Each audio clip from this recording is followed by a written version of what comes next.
Ho ho ho! Welcome back to another video. Well, as you can see, I've finally decorated for Christmas.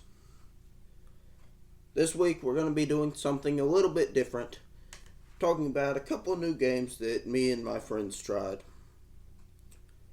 Now, we got together and we tried two new games. Don't worry, we'll get back to Dungeons and Dragons next week.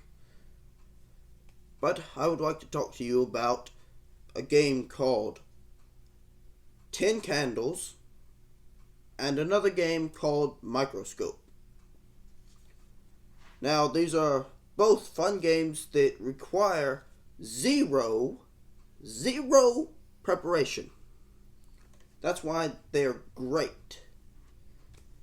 So if you're a dungeon master that hasn't planned far enough ahead, then pull out one of these and take a quick break. Now the first one that I'd like to talk about is 10 Candles, which requires some note cards and, as the name would imply, 10 tea light candles, or if you're worried about a fire hazard, you can also get one of these little light up ones from the dollar store. You also need a whole bunch of 6-sided die. You need exactly 10 and one for each player.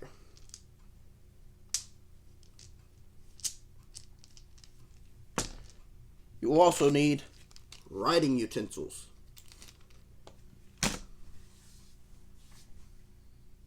We're going to ignore that. So 10 Candles is very fun because you create your characters together as a group, giving them different characteristics, and you create each other's characters collectively. It's very fun. Now, there are pros and cons to both using real candles and fake candles. The real candles, as the game goes on, more candles will be put out. You will have the candles lit at the beginning, and as they go out, they cannot be relit. So as each candle goes out, even if a random breeze blows one out, that shortens the game. Which, you're not going to have one of these blow out unless the battery goes dead. So, part of the game, it becomes more intense as more candles go out. It's a horror-based game, facing creatures known only as them. That's really all you need to know about the basics of that game.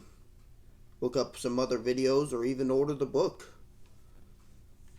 Personally, I recommend doing it in a very dark room.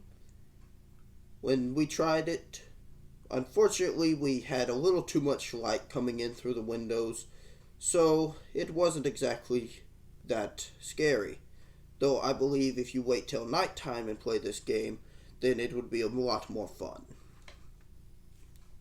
On to the next one. A little game called Microscope, which requires even less materials, and again, zero prep work. Writing utensils. And note cards, which you can use the regular solid same color. I personally use this deck because the whole game, first off, you're creating a timeline, and while that may sound a little boring, it's actually quite fun because anything can happen in this timeline. First off, you decide what you want and what you don't want collectively.